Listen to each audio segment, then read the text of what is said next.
Selamat pagi anak-anak Ibu.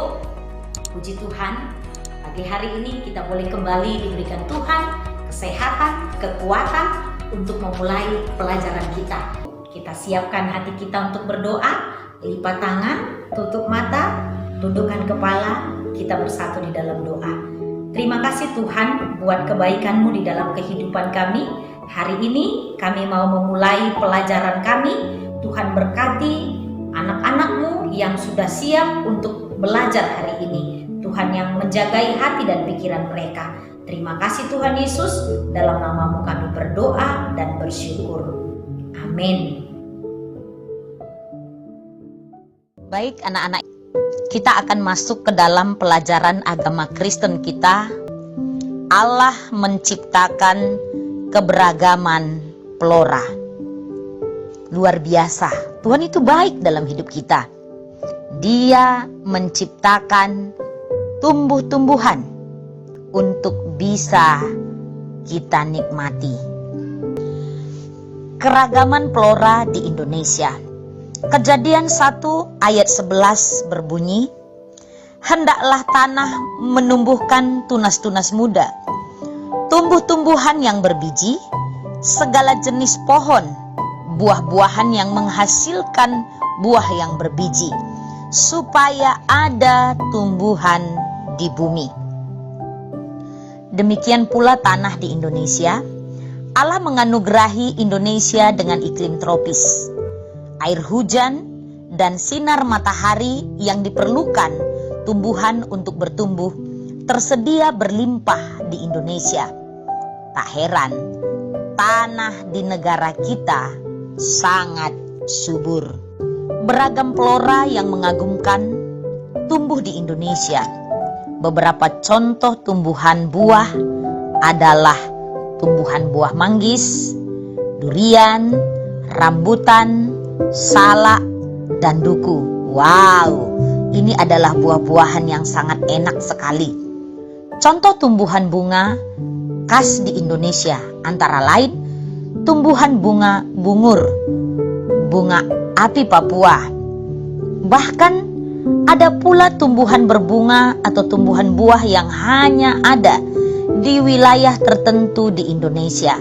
Misalnya bunga anggrek hartinah yang hanya tumbuh di Samosir, Sumatera Utara, dan tanaman buah matoa yang hanya ada di Papua dan Maluku.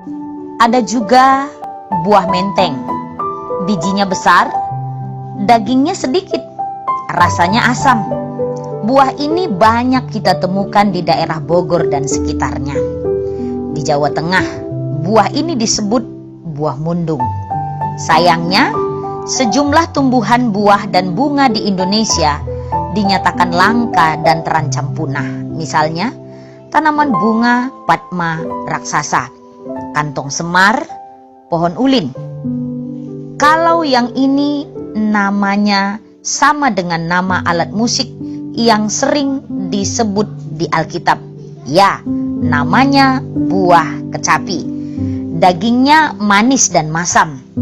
Kulitnya yang tebal bisa dimakan dalam keadaan segar ataupun dijadikan manisan.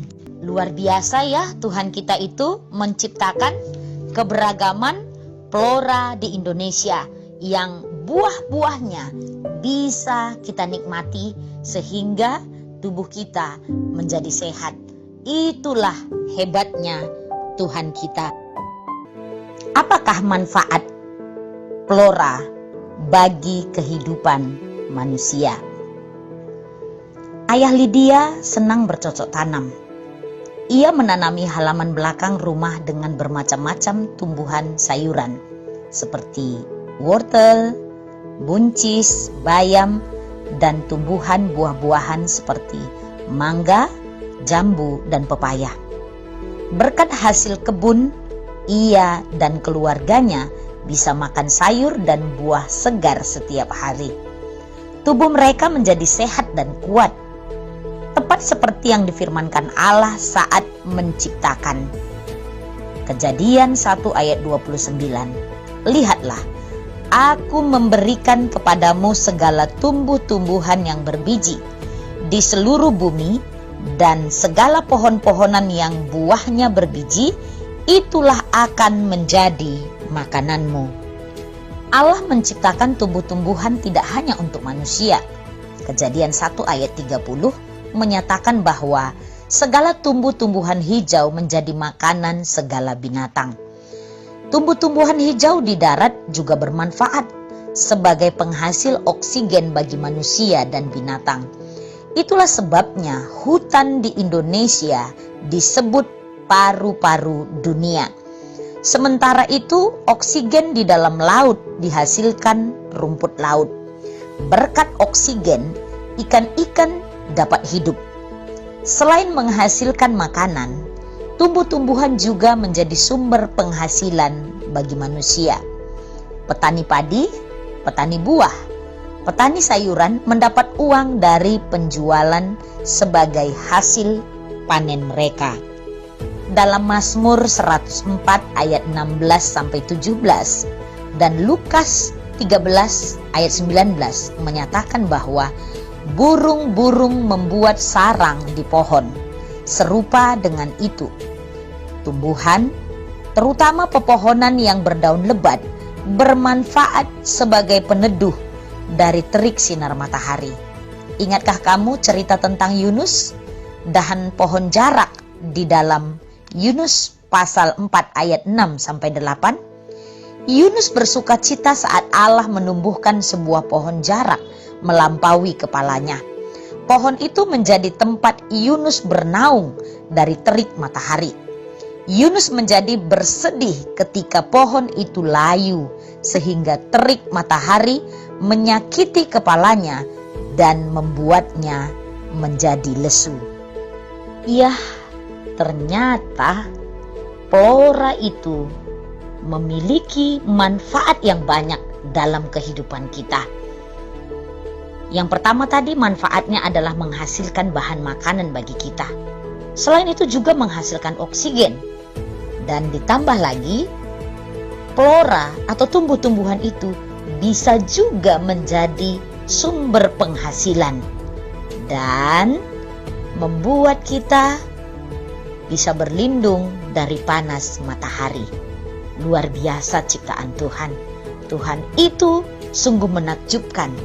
Ia bisa menciptakan semua tumbuh-tumbuhan, flora yang beragam jenisnya untuk kebutuhan kita dan sangat bermanfaat bagi manusia.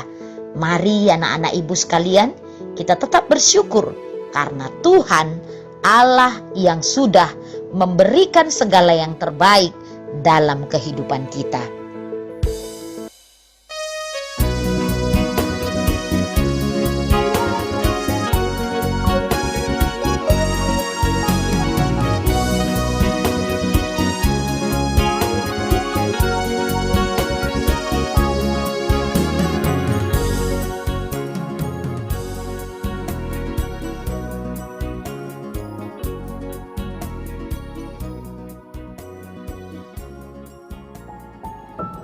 Puji Tuhan, pelajaran kita hari ini sudah boleh kita selesaikan dengan baik dan kita mau mengakhiri pelajaran kita kembali berdoa, menyerahkan hidup kita kepada Tuhan supaya kita bisa melakukannya.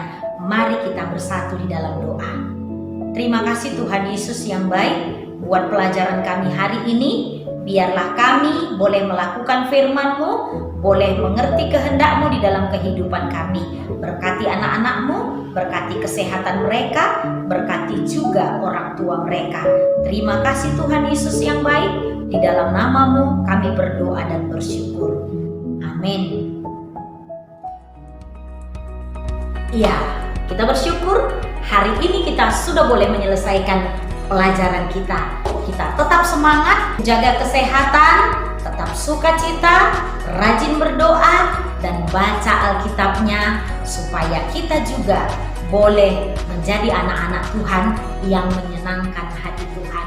Tuhan Yesus memberkati. Sampai jumpa lagi. Shalom.